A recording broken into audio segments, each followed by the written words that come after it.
Sir আমি একটা কবিতা লিখেছি, কবিতাটা পড়ে শোনাবো? ভালো কবিতা হইলে শোনা। গাড়ি কেনার টাকা নাই তাই কিনেছি হুন্ডা।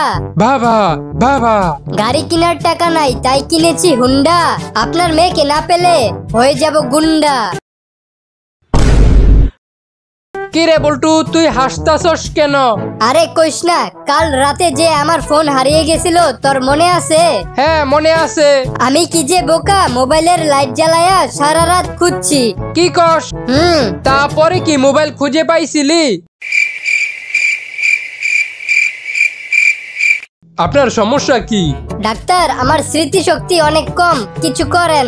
আচ্ছা, আপনি প্রতিদিন এক বাটি বাদাম 1 ঘন্টা ভিজিয়ে রেখে তারপর খাবেন, তাহলে আপনার স্মৃতিশক্তি বাড়বে। কি রে বল্টু, তোর মন খারাপ কেন? আর বলিস না, বাদাম ভিজিয়ে রেখেছিলাম স্মৃতিশক্তি বাড়াবো বলে, কিন্তু এখন মনেই পড়তেছে না কোথায় ভিজিয়ে রেখেছিলাম। এই যে ভাই, কিছু টাকা দেন। মাফ করেন, আমার কাছে টাকা নাই। তাহলে কিছু খাইতে দেন। এইসব কিছুই নাই আমার কাছে। তাহলে একটা জামা কিনে দেন। আরে ভাই আমার কাছে কিছুই নাই। সত্যিই কিছু নাই? তাহলে চলেন একসাথে ভিক্ষা করি। মাত্র 149 টাকায় কোর্স করে আমাদের মতো বল্টুর ভিডিও বানিয়ে লাখ লাখ টাকা ইনকাম করতে চাইলে ডেসক্রিপশন অথবা প্রথম কমেন্টে দেয়া লিংক থেকে আমাদের ফেসবুক পেজে মেসেজ দিন। কিরে বল্টু, তুই 2 দিন ধরে স্কুলে আসস নাই কেন? স্যার 2 দিন আমি অসুস্থ ছিলাম তাই আসতে পারিনি। তোর বাবা তো ডাক্তার, তাহলে অসুস্থ হলি কিভাবে? স্যার আপনার বাবা তো জন্ম নিয়ন্ত্রণ অফিসার, তাহলে আপনি হলেন কিভাবে? বল্টু একটি সঠিক বাক্য গঠন করে বলতো। বাবার সাথে রাত্রে বেলা ঘুমাচ্ছিলাম আমি। না না, হয় নাই, এটা হবে আমি বাবার সাথে রাতের বেলা ঘুমাচ্ছিলাম। ও, তার মানে আমি ঘুমিয়ে যাওয়ার পর আপনি আসছিলেন। কি রে বল্টু, তোর মন খারাপ কেন? আর কইস না, আজকে ধর্ম পরীক্ষাতে নৈবিত্তিক গুলা সামনের জনেরটা দেখে দাগাইছি, পরে পরীক্ষা শেষ করে জানতে পারলাম যে ও নাকি হিন্দু। স্যার কালকে আমি আপনাকে সেলুনে ঢুকতে দেখছিলাম। ও তাই নাকি? হ্যাঁ স্যার, আমার একটা জিনিস জানতে ইচ্ছা করতেছে। কি জিনিস? আপনার তো মাথায় চুলও নাই, আবার মুখে দাড়িও নাই, তাহলে আপনি সেলুনে কি কাটাইতে গেছিলেন? কি রে বল্টু, তোদের পাশের বাসায় নাকি কালকে ডাকাত আসছিল? কি কস, কখন আসছিল আর কাদের বাসায় আসছিল? আরে তোদের পাশের বাসায় যে 1 মাস ধরে নতুন স্বামী স্ত্রী আসছে, তাদের বাসায় কালকে রাত 12টায় ডাকাত আসছিল। আর মেয়েটা নাকি সাহায্যের জন্য ও বাবা গো, ও মা গো বলে চিৎকার করতেছিল, তবুও তুই শুনতে পারস নাই? আরে কেমনে বুঝবো ডাকাত আসছিল? ওরকম চিল্লানির শব্দ তো প্রতিদিন রাতের বেলায় পাই। বল্টু, বিড়িখোরদের নিয়ে একটি রচনা বলতো। বিড়িখোরদের চরিত্র আসলেই খুব অদ্ভুত। তারা খুশি হলেও বিড়ি ধরায়, কষ্ট পেলেও বিড়ি ধরায়, কিছু হলেও বিড়ি ধরায়, কিছু না হলেও বিড়ি ধরায়, কাজের চাপে থাকলে বিড়ি ধরায়, কাজের চাপে না থাকলেও বিড়ি ধরায়, নতুন প্রেমে পড়লে বন্ধু বান্ধব নিয়ে বিড়ি ধরায়, আবার সে প্রেমে ছাকা খেলে একা একা বিড়ি ধরায়। তারা জানে না কেন তারা বিড়ি ধরায়, এটা ভাবতে গিয়েও আরেকটি বিড়ি ধরায়। দোস্ত, কারো কাছে টাকা ধার চাইতে হলে কি করা উচিত? তার সাথে বসে কথা বলবি। চল আমরা বসে কথা বলি। এই যে ভাই, কিছু টাকা দান করেন। আপনি ভিক্ষা করেন কেন? চাকরি করতে পারেন না? আমাকে চাকরি কে দিবে? আমি দিব। তাই নাকি? হ্যাঁ, আপনি সারাদিন ভিক্ষা করে টাকাগুলো আমাকে দিবেন, আর আমি আপনাকে প্রতি মাসে 500 টাকা করে বেতন হিসেবে দিব। বল্টু, আমার শাশুড়ি তোর জোকস শুনে তোর ফ্যান হয়ে গেছে। ওনার যদি আরেকটা মেয়ে থাকতো তাহলে তোর সাথে বিয়ে দিত। তোর শ্বশুর কি বেঁচে আছে? হ্যাঁ বেঁচে আছে। তাহলে আরেকটা অর্ডার দে।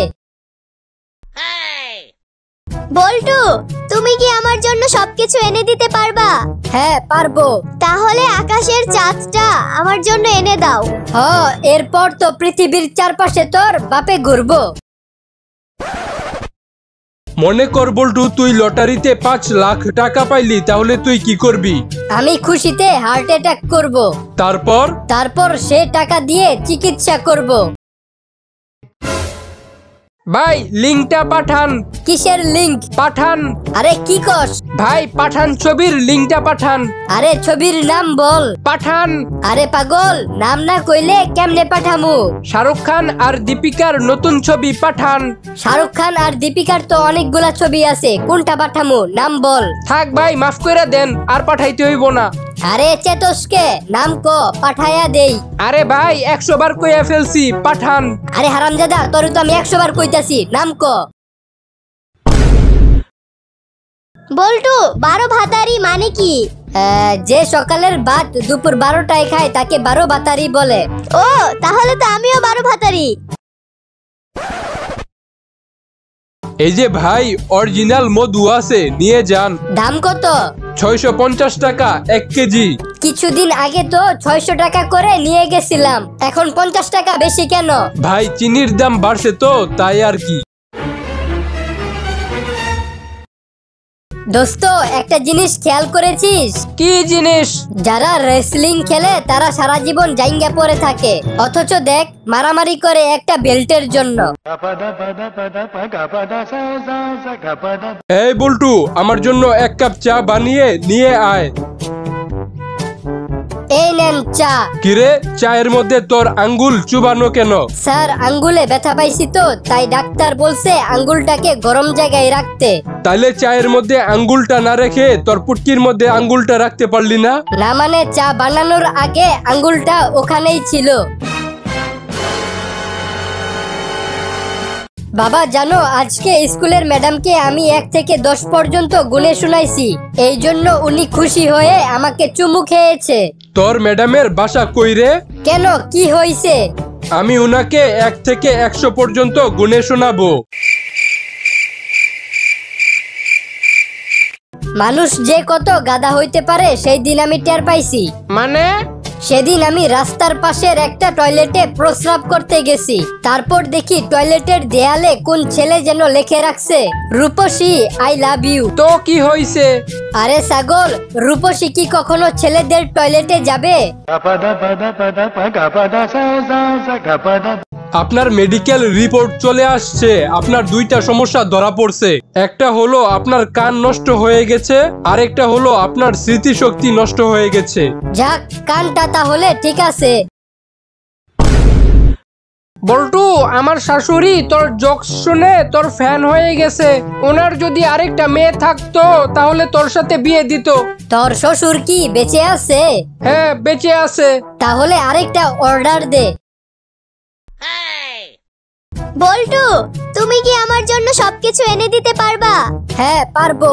তাহলে আকাশের চাঁদটা আমার জন্য এনে দাও। এরপর তো পৃথিবীর চারপাশে তোর বাপে ঘুরবো।